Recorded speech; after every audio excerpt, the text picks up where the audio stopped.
नमस्कार. आराधना चॅनलमध्ये आपणा सर्वांचे स्वागत आहे. आपण आज पाहणार आहोत देवांजवळ देवींजवळ तसे शुभ मुहूर्त करताना नारळच का फोडला जातो, दुसरे फळ का नाही फोडले जात, नारळाला श्रीफळ का म्हणतात.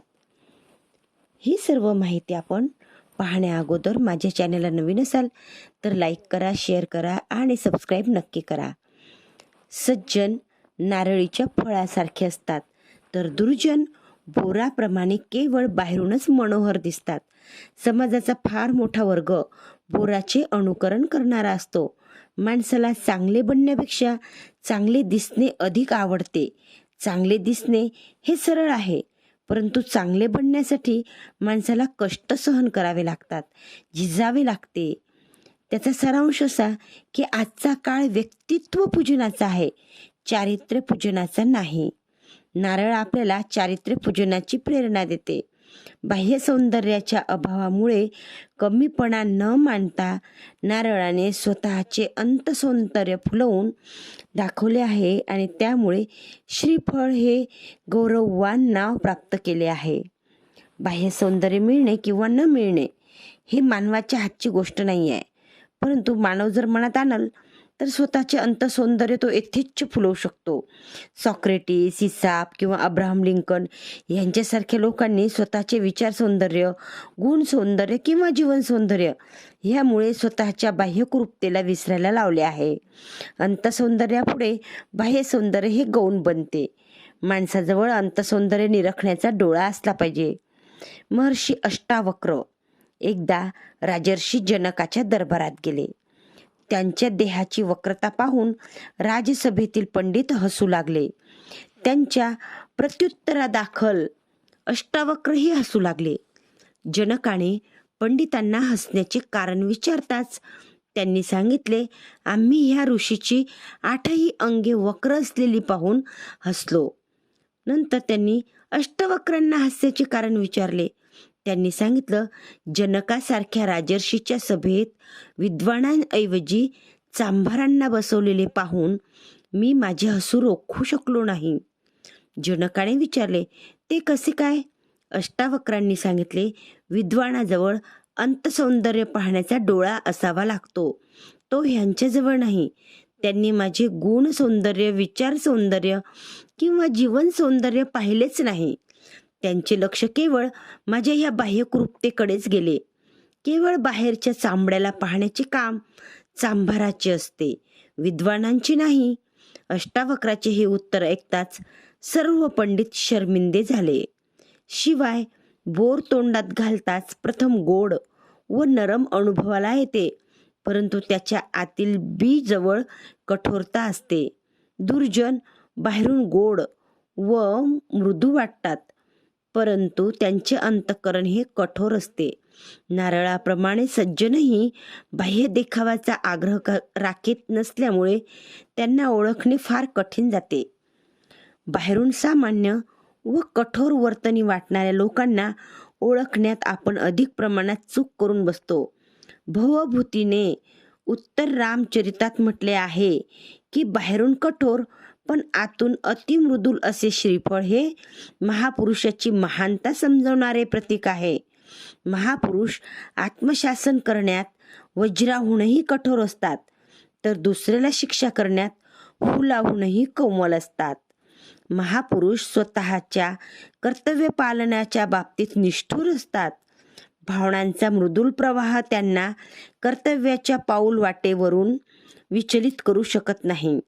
मानव मात्राच्या भावना समजणाऱ्या एवढेच नाही, तर भावजलाच्या सिंचनाने कुटुंब वृक्षाला हिरवागार ठेवणाऱ्या भगवान रामाने कर्तव्य पालनाच्या बाबतीत अल्पमात्र देखील प्रमाद घडू दिला नाही. भावनेपेक्षा कर्तव्य श्रेष्ठ समजणारा राम भारतीय संस्कृतीच्या आदर्श पुरुषात अग्रस्थानी आहे. नारळ आपल्याला उत्कृष्ट मनोवैभवाचे दर्शन करवतो. वैभव म्हणजे श्री, ह्या दृष्टीने नारळाला श्रीफळ असे नावही देण्यात आलेले आहे. नारळ म्हणजे कुरूपता व सुंदरता, कठोरता व मृदुलता वगैरेचा समन्वय. जीवनात येणाऱ्या अशा अनेक द्वंद्वांचा जो योग्य समन्वय साधू शकतो तोच महान बनू शकतो, त्याला जीवनात खरी श्री सापडते. शिवाय नारळाच्या झाडाचा प्रत्येक भाग उपयोगी आहे आणि त्या दृष्टीने आर्थिकदृष्ट्याही लाभ देणारे हे वृक्षाचे फळ म्हणून नारळाला श्रीफळ असे म्हणण्यात येत असेल. हेही पण स्वाभाविक आहे. डोक्यावर श्रीफळ पडून कोणी मरण पावला असे ऐकू आलेले नाही. हे श्रीफळात असलेले मांगल्य तसेच श्रीचे द्योतक आहे. मंदिरात देवासमोर किंवा देवीसमोर नारळ फोडण्यात येतो. त्याच्या पाठीमागे बलिदानाचा भाव आहे. मनुष्य किंवा पशु यांचे बलिदान देणाऱ्या प्राचीन मानवाला आपल्या ऋषींनी समजावण्याचा अविश्रांत प्रयत्न केला.